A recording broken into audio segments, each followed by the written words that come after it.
కోతి చేతిలో అద్దం. అడవిలో చెట్టు పైన కోతితో పాటు కాకి, గుడ్లగూబ నివసించేవి. అవి మూడు స్నేహంగా ఉండేవి. ఓ రోజు సమీపంలోని పల్లెకు వెళ్ళిన కోతికి ఒక అద్దం దొరికింది. దాన్ని ఇంటికి తెచ్చుకొని రోజు తన ముఖం చూసుకొని మురిసిపోయేది. అద్దం విషయం తెలిసిన రామచిలుక, నెమలి, పిచ్చుక, పావురం రోజు కోతి దగ్గరికి రావటం, అరటి పండ్లు ఇచ్చి వాటి ముఖాలు చూసుకోవటం చేసేవి. అది గమనించిన కాకి, గుడ్లగూబ, మిత్రమా, పదే పదే అద్దంలో నీ ముఖం చూసుకుంటూ మురిసిపోతున్నావు. ఆహారం కూడా నీ దగ్గరికే వస్తుండటంతో బద్ధకంగా తయారయ్యావు.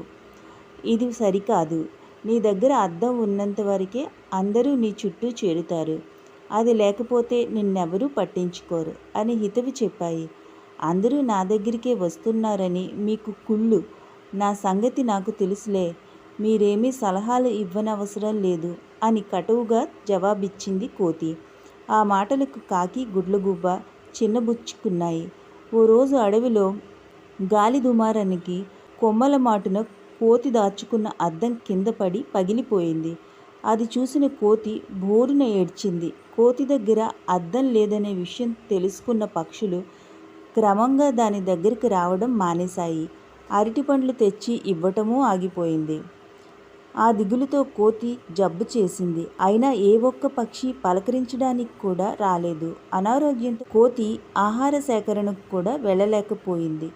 కోతి బాధను చూసిన కాకి ఆహారంతో పాటు కుందేలును అడిగి మూలికలు తీసుకొచ్చింది. రాత్రులు గుడ్లగూబే కోతి బాగోగులు చూడసాగింది. కొద్ది రోజుల్లోనే దానికి జబ్బు నయమైంది. మిత్రులారా, నా దగ్గర అద్దం ఉన్నప్పుడు చుట్టూ చేరిన వారు అది లేదని తెలిసాక నా దగ్గరికి రావడమే మానేశారు. ప్రయోజనం ఆశించి దగ్గర చేరేవారు నిజమైన స్నేహితులు కారని తెలుసుకోలేకపోయాను. మీ మాటలను పెడచెవిన పెట్టాను. నన్ను మన్నించండి అంటూ క్షమాపణ కోరింది కోతి. మన మేలు కోరి మనకు హితవు చెప్పేవారే, మన కష్టాన్ని పంచుకునేవారే మనకు అసలైన ఆప్తులు, ఆత్మీయులు. ఫ్రెండ్స్, ఈ వీడియో కనుక మీకు నచ్చినట్లయితే లైక్ చేయండి. మీరు చేసే లైక్ ఇటువంటి మరిన్ని మంచి కథలు చేయడానికి మమ్మల్ని ఎంతగానో మోటివేట్ చేస్తుంది.